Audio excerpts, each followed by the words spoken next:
మాజీ మంత్రి కేటీఆర్ పై ఫార్ములా ఈ రేస్ నిర్వహణలో అక్రమ లావాదేవీలు జరిగాయన్న ఆరోపణలు ఉన్న సంగతి తెలిసిందే. ఇది గత కొన్ని నెలలుగా వివాదాస్పదంగా మారి విచారించేంత వరకు వచ్చింది. కాగా గత కొద్ది రోజులుగా ఈ కేసులో కేటీఆర్ అరెస్ట్ అవుతాడా అనే ప్రశ్న బీఆర్ఎస్ పార్టీ నేతల మదిలో మెదులుతుంది. దీనిపై కేటీఆర్ సైతం బహిరంగంగా మాట్లాడటం అందరినీ ఆశ్చర్యానికి గురిచేస్తుంది. ఒక్కసారి కాదు 100 సార్లు అయినా జైలుకు వెళ్తా, నాకు కొత్తేమీ కాదు అన్న స్టేట్మెంట్ ప్రస్తుతం హాట్ టాపిక్ గా మారింది. ఇదంతా పక్కన పెట్టి అసలు ఆ కేసుకు సంబంధించిన పూర్తి విషయాలు పరిశీలిస్తే ఫార్ములా ఈ రేస్ 2023 ఫిబ్రవరిలో హైదరాబాద్ లో నిర్వహించారు అప్పటి పాలకులు. ఇది ఒక అంతర్జాతీయ కారు రేసింగ్ ఈవెంట్. ఈ ఈవెంట్ ను నిర్వహించడానికి ప్రభుత్వం దాదాపు 55 కోట్లు చెల్లించింది. ఇది ఫార్ములా ఈ ఆపరేషన్స్ కు చెల్లించారు. ఈ చెల్లింపు రాష్ట్ర కేబినెట్ నుంచి కానీ ఫైనాన్స్ డిపార్ట్మెంట్ నుంచి కానీ అనుమతి లేకుండా జరిగిందని కాంగ్రెస్ పార్టీ అధికారంలోకి వచ్చాక బయటపడింది. వెంటనే దీనిపై హస్తం సర్కార్ ఏసీబీని ఇన్వాల్వ్ చేసి దోషులను కనుక్కోమని ఆర్డర్స్ పాస్ చేశారు. విచారణ స్టార్ట్ చేసి ఏసీబీ ఆర్బీఐ నిబంధనలు ఉల్లంఘించబడ్డాయని కూడా కనుగొంది.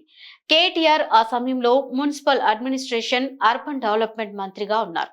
ఈ చెల్లింపులకు ఆయన అనుమతి ఉందని అధికారులను విచారించగా మరికొన్ని షాకింగ్ నిజాలు తెలిసినట్టుగా సమాచారం. ఏసీబీ ఈ విషయంలో విచారణ చేస్తోంది. ఇందులో కేటీఆర్ ను ఇప్పటికే 2 సార్లు ప్రశ్నించారు.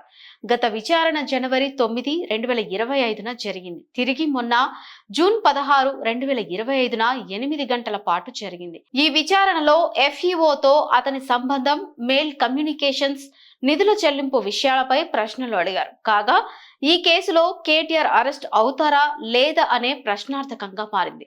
కేసుపై కేటీఆర్ స్పందిస్తూ ఈ కేసును రాజకీయ వేధింపుగా అభివర్ణించారు. తన తప్పు లేదని, రాజకీయ కుట్రంగా కేసు పెట్టారని తెలిపారు.